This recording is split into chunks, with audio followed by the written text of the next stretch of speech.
everyone. I am here. It's Sunday. You'll probably see this video tomorrow, but I finished up my week of jury duty. I had to drive back and forth to the Bend over about 18-20 miles to the courthouse in the snow, so I'm really happy to be home in my sewing room for today. And one of the things that I decided to do was to kind of dig through my drawers and see what was there that needed to be done and what I could quickly get done during this very busy time of year.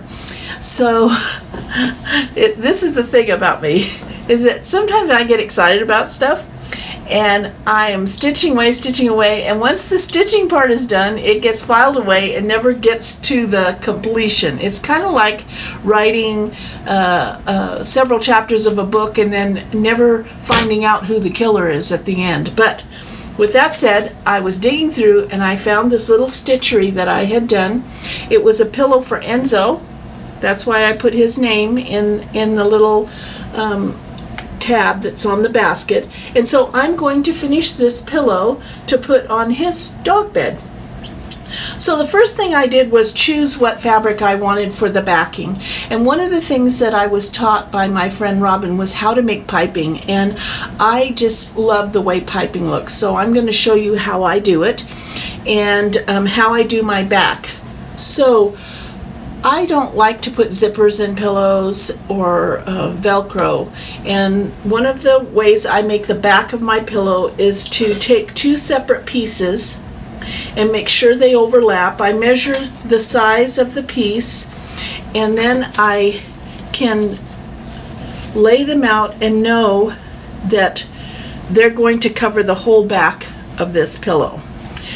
With that said, you have to have a little bit of a tuck over so that you can put your pillow form, and that's another thing I'm going to show you, how to make a pillow form.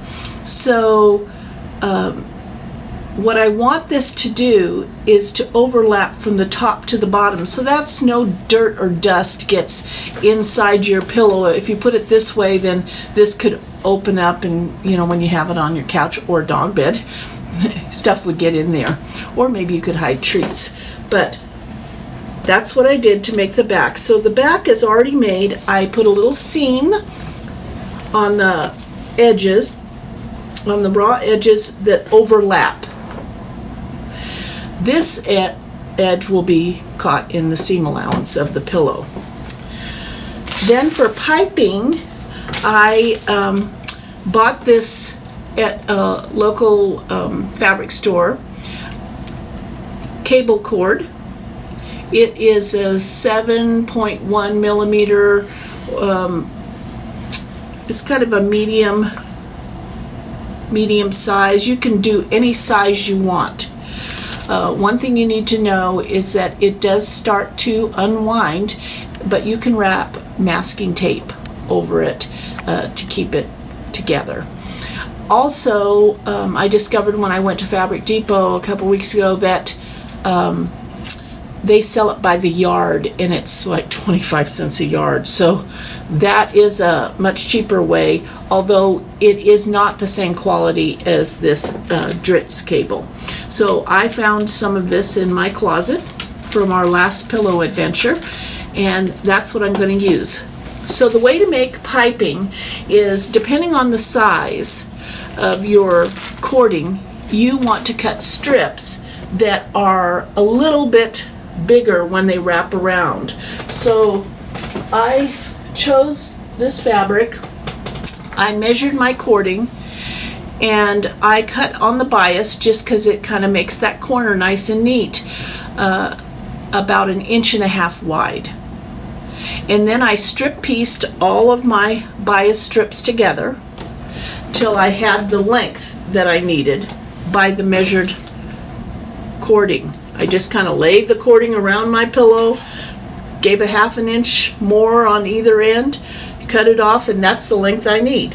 So now I'm going to make my cording. And the way I do that is I put a zipper foot on my sewing machine, and I have wrapped that bias strip around the cording. So I've wrapped my strip, you can see, around my cording, and I'm matching up my two raw edges. With the zipper foot, I move my needle over as close to the cording as I can. And I'm just gonna, this doesn't have to be a fast thing, it just needs to be more neat. So I'm going to just sew along, and I'm tugging the top end of my cording and my bias strips ever so slightly and to my left, so that that needle gets as close to the cord as it can. And I'm just going to keep going along here, and then I readjust. I just have to keep readjusting, getting the raw edges to raw edge, grabbing that end, and I'm going to just keep going along until I finish that whole cord is covered in my bias strips.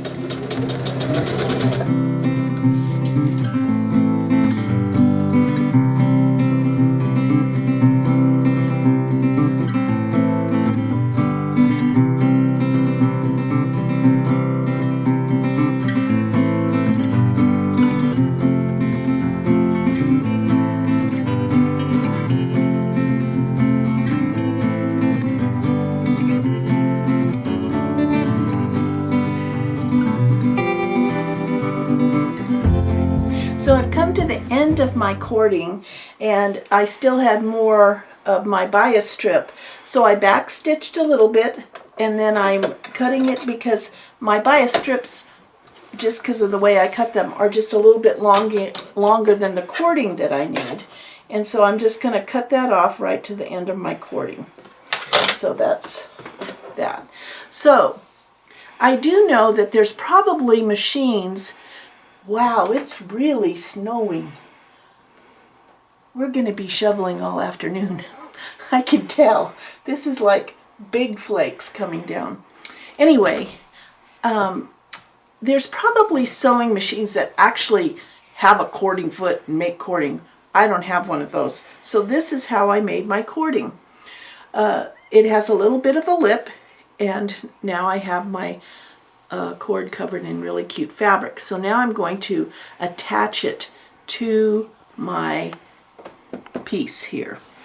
And the way I'm going to do that is I'm going to put the raw edge out away from the edge.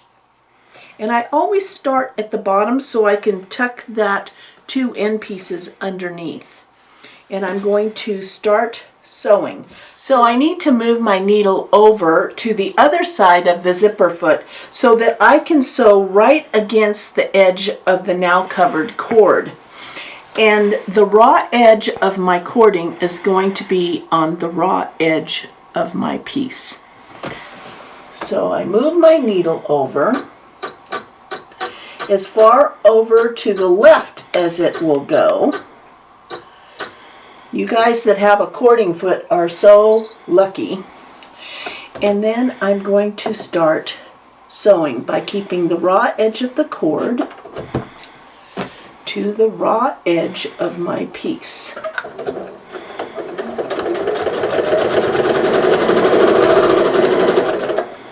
I'm going to stop a 1/4 inch before I go off the edge of my piece.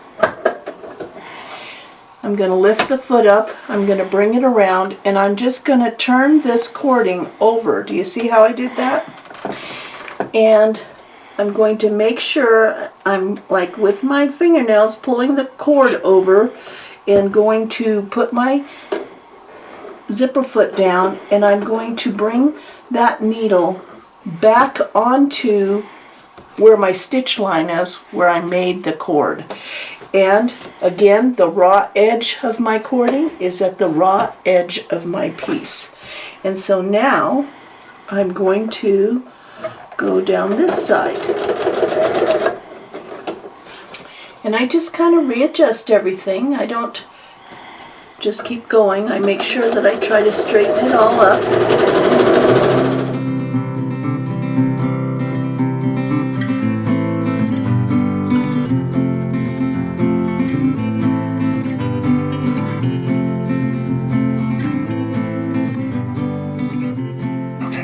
So I'm getting to the end here, and I want it to look fairly nice. So the way I do this is I take that lower one where I started and I pull it a little bit off, and I bring the upper one over and I pull it just ever so slightly off so they kind of cross, and then I just sew right over the top of them, and this is like a big bump.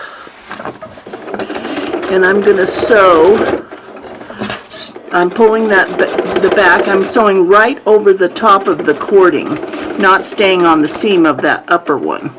And then I'm going to stitch backwards a little bit to anchor it, and then I'm going to cut, and I'm going to trim these tails off.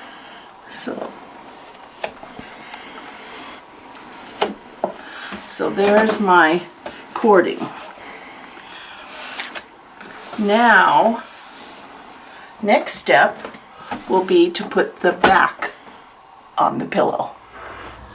So to put the back on, I have my two pieces, right sides together. I'm going to put the lower piece on first. I've already made a seam. I'm just going to, like that, I'm going to lay the other one like this. That was backwards. So I put the top of the backing on first, and then the lower one on top of that. And I had already cut them to the size of my pillow, and I already made a little hem on the raw edge. So on the outside raw edge, we don't care about that because it's gonna be in a seam allowance. So I tend to want to pin every so often here because I have my cording and I can feel it underneath my backing, and so I'm going to just pin right through that cording and pin my backing to my front, right sides together. And I'm going to do it on both sides here. I'm going to pull raw edges to raw edge. Pin that.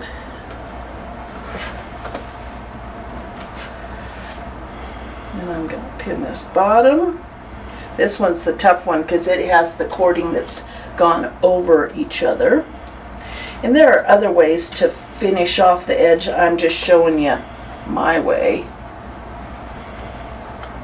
It's my way or the highway. No, not really. There are many ways to do something. So I'm going to pin. I'm just going to keep pinning just to kind of give myself a guide. I know that where the pin went in is right where the cording is at the edge.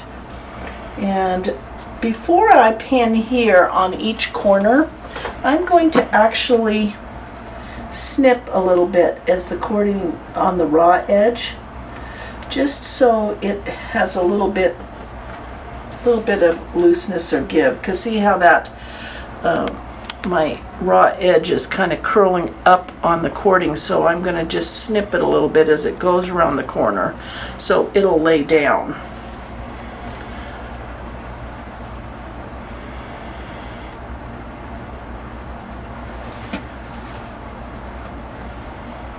Take that dog ear off. Okay.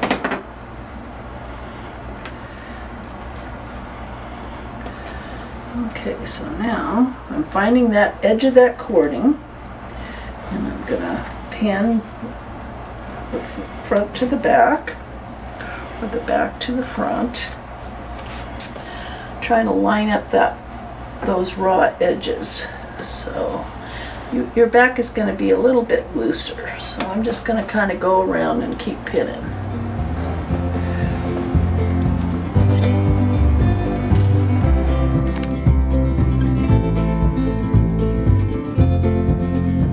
So I've got the pieces pinned together, kind of balanced pinning, and I have my zipper foot now and my needle up against the cording, which I can see through the back side. There's a bump.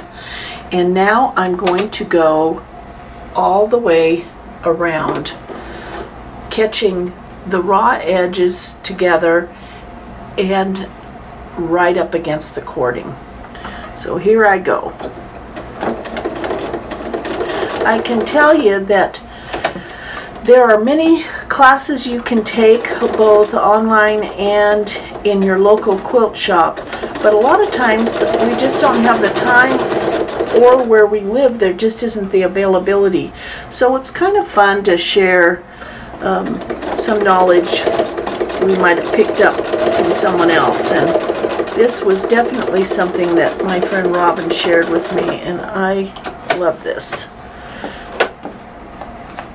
because her pillows always look awesome. So I just went around the corner and I have picked up, constantly checking that the raw edges are together and stitching right against the cording.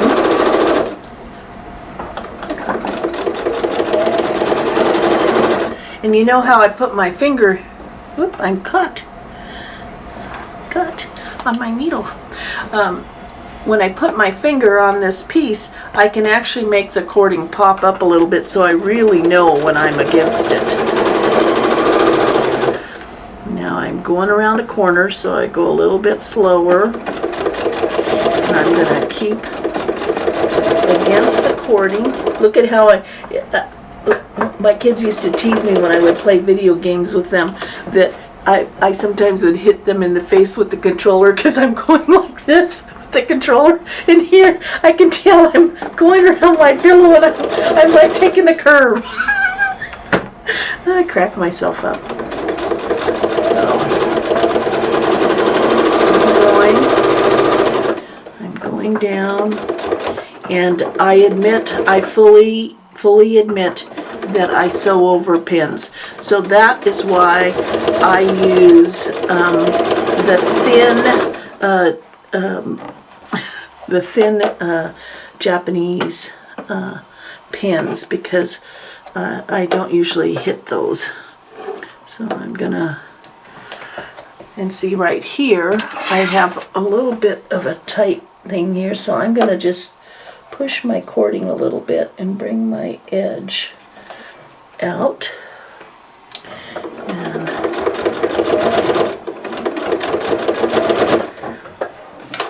chopsticks are a good thing.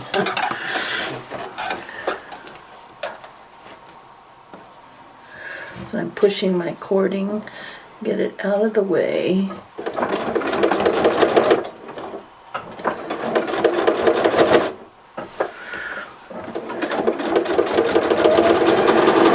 And the thing about it is, it's a pillow for a dog bed, so it really doesn't have to be perfect. But here I'm coming up. I am coming up on that big bump where the two cordings cross each other. So I've got my chopstick, get my fingers out of the way, pushing.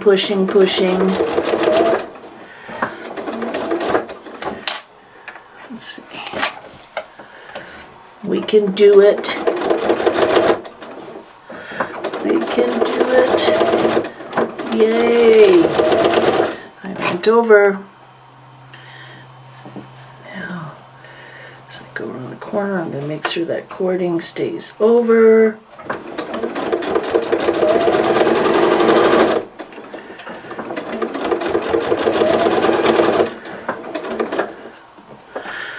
Going around the corner.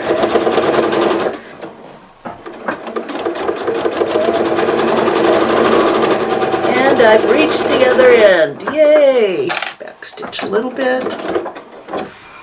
And we are done. So now I'm going to take my pins all out.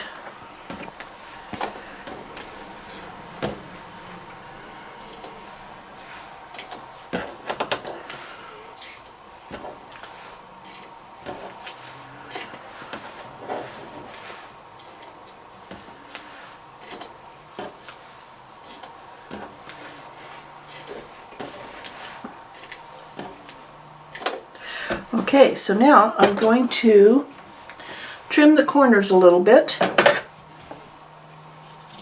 Just take a little dog ear off of those corners for the bulk. And we'll get to see how well this turned out. Okay. Now, one more needle. I felt that. Okay, now we're going to turn it inside out. So, I'm just going to go like this.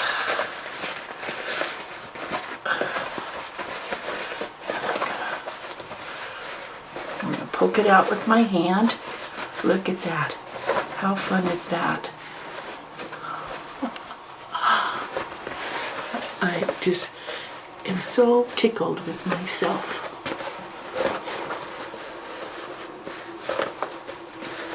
Oh my gosh. Is that ever cute? Is that ever cute, that little pillow?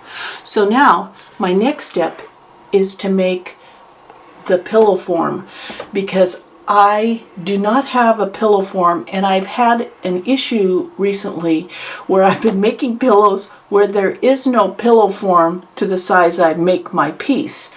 And there's no way, even if there was a pillow form, there's no way I'm going out in this weather to go buy a pillow form for this. Plus it's an odd size. It's almost like a piece of 8 by 10 paper. So, next step, making my own pillow form. Why I never thought about this before, I don't know. Maybe some of you have already done it, but this was new to me. So I figure someone out there might not know this either. So the reason I need a pillow form is because my pillow is open, so I can't stuff it because I'm not going to sew it closed and use the polyfill stuffing. So I need a pillow form for this type of finish. And I decided, well, I have all these scrap pieces of batting that I could make my own pillow form with. So I cut out 2 pieces of batting to the size I need my pillow form by measuring the pillow, and I'm going to just sew them together. Actually, I'll start here. So I'm just going to seam it all the way around. It doesn't matter, you know, you don't have to adhere to a 1/4 inch seam.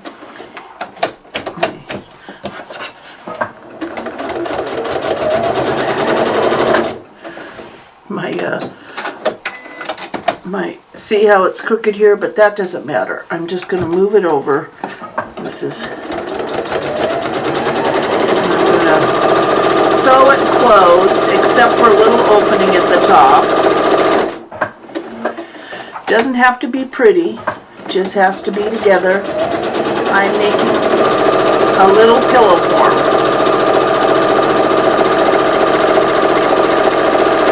Because I need something to contain the polyfill. Because the bottom line is I don't want to go out in the snow.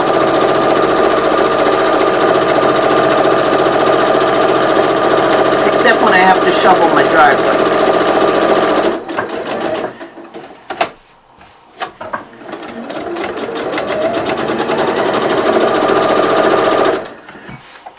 So I've made a seam almost all the way around the edge, and a little bit of opening here. And then I have my giant bag of polyfill. So now what I'm going to do, I'm going to just stuff it. Make my own pillow form.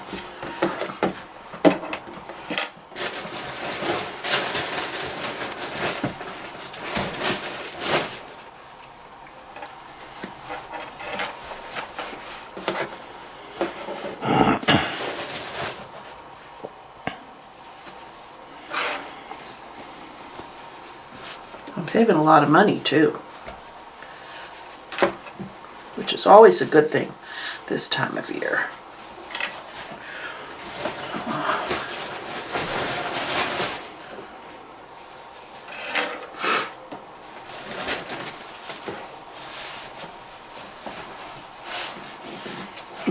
all these scrap pieces of batting that I don't use for flannel rag quilts, I can start making my own pillow forms.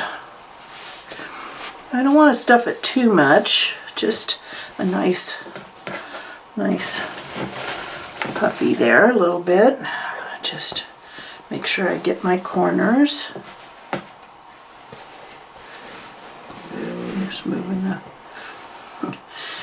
Enzo's over there yawning and sleeping, and he doesn't even care how hard I'm working to make this pillow for him.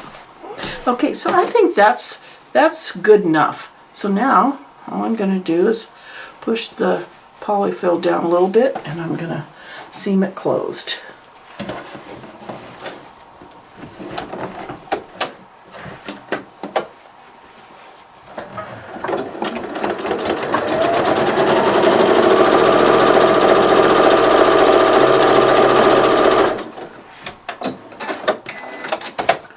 So it probably didn't even cost me 50 cents to make this pillow form. So now here comes the test. I'm going to put this pillow form in the pillow and make sure the corners get up to the corners.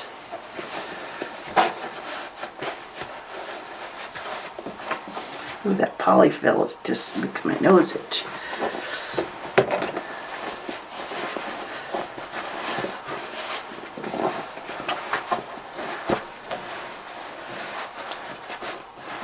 And so now my back is all closed. I'm all set.